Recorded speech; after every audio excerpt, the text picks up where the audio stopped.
শুরু হয়ে গেল আবার সেই আমাদের লটারি। 17 মাস ব্যাপী 17 জন সদস্য ছিল, সেখান থেকে ইতিমধ্যেই 13 জন বিদায় নিয়েছে 13 মাসে। আমাদের হাতে আর 4 জন আছে। এটা 1 মাসের ব্যালেন্স। টোকেনগুলো এটার ভেতরে থাকার নিয়ম 17টাই ছিল, যেতে যেতে এখন মাত্র 4 পিস আছে ভেতরে। দেখা যাক আজকের সেই ভাগ্যবান ব্যক্তিকে। হ্যাঁ, এখনই তোলা হবে। এই যে আমাদের সদস্যবৃন্দরা এখানে আছে। দেখা যাক আজকের মেহমান হলো এই ব্যক্তি, সেই উঠক একটা, দেখা যাক কোনটা ওঠে।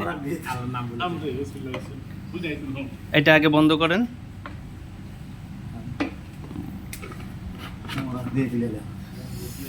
হ্যাঁ, খোলা হোক, ধীর গতিতে খোলেন, দেখা যাক কোন নামটি উঠছে।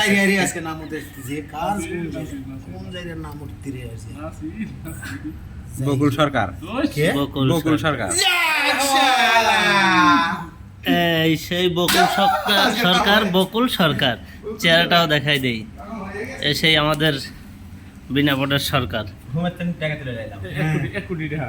নির্বাচন হোক আর না হোক, তার সরকারিত্ব কখনোই যাবে না। সব সময় সরকার, জন্ম থেকে জ্বলছে, জন্ম থেকেই সে সরকার, মৃত্যু পর্যন্ত চলতেই থাকবে। বাহ, টাকাগুলো সব গুছিয়ে নিয়ে নেন,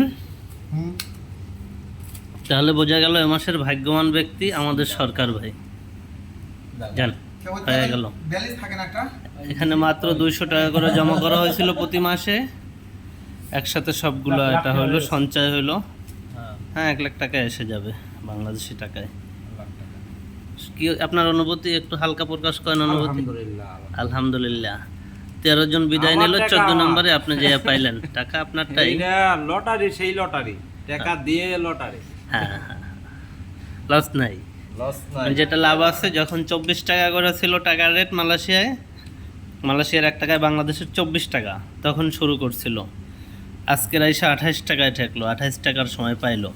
1 টাকায় 4 টাকা লাভ। আর অন্তত 20,000 টাকার বেশি আর কি সে লাভই আছে। আর বাকি ব্যালেন্স তাহলে কত বড় বোঝা যাচ্ছে।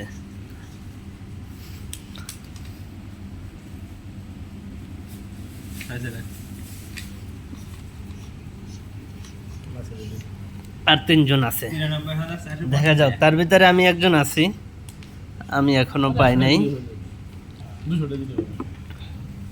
অবশ্য এখানে আবার যে ব্যালেন্সটা আসে ওখান থেকে 50 টাকা এখানে জমা রাখা হয়। সবাই এরকমের, টোটালে যেটা আসবে ওটা দিয়ে আবার পার্টি হবে। আল্লাহ হাফেজ। দাওয়াত থাকবে অবশ্যই।